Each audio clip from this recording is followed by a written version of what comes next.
Okay, welcome everyone to the tutorial for the PowerShell NetGuard UPS monitoring software called NetGuard.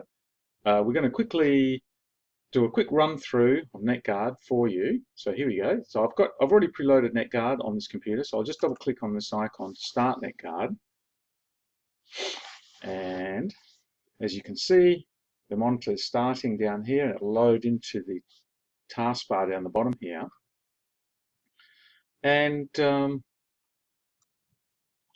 you can see that the monitor window has just opened up to tell us that communications has been established between the computer and the Defender 650 UPS over the USB cable.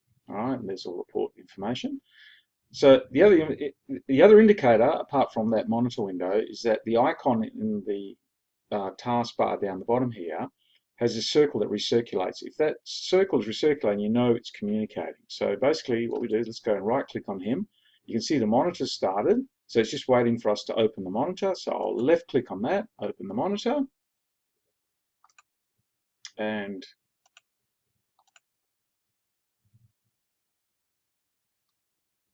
there we go. The monitor's just opened automatically, and you can see that the power flow is coming in from left to right. So power comes in here from the wall socket, the mains utility, goes around this path. It's a very simplified drawing just to show the general path flow within the UPS.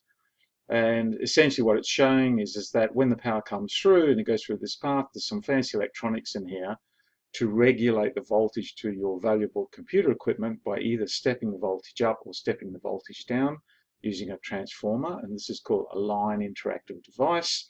And then the output of the UPS is in this direction to your valuable equipment. They're just running around and looking at the numbers. You see input voltage is 247 volts or 247.5. The power also comes through a rectifier that converts the AC waveform to a DC waveform for charging the battery, via a battery charger. Battery voltage at the moment is one battery in a Defender 650 and it's 13.7 volts when it's at 100% capacity, which is what it is right now. Output voltage is essentially reflecting what's the input in this particular unit because it's quite a reasonable voltage from the wall socket. Output frequency 50 Hz and 2% load. Okay, so that gives you just a basic idea what happens when you open the screen on NetGuard software. You can go look at UPS settings from factory default settings, local settings here. Okay, well, I've actually been playing with this earlier and I've actually made the shutdown time very, very short. And essentially what this window is in UPS settings for local shutdown is that you can set up how long you want the UPS to run on battery once you lose power from the wall socket. So if there's a power strike or power failure from electricity grid, then in my case, I've set this to 3 minutes because I'm just having fun. But generally, this number will be as high as 30 minutes. And I've elected so that when I shut down, start the safe shutdown procedure, once the computer is fully and safely shut down, I'll also shut down the UPS. And that happens automatically. I don't even have to know I don't even have to be in the room. And basically, it will all look after itself. So that's local shutdown. We come across here, we can look at what you can configure in your system. So in this case, I can come down to emails. Now, the email section is actually very interesting. You can set up on port 25 the server information that you wish to send your emails out on. Okay, so basically the SMTP server settings, you just choose that for whatever you have as an ISP, essentially. Send from which email address, essentially you just put in your username and you enter your password you use for your email address, and you can send an email. You must also set up a recipient address, and in another video I'll go through all the details of this, but this is just a general run through what you can do. So that's emails. Now you've got, obviously you can go change your passwords. The default password on the software when it arrives is just lowercase administrator, and I can demonstrate that. So if I go login, I want to log in as an administrator, so I'll just type in administrator, login. Okay, and now I'm logged in as an administrator, as you can see. Now you can go and change that password if you choose, but I prefer not to at this point.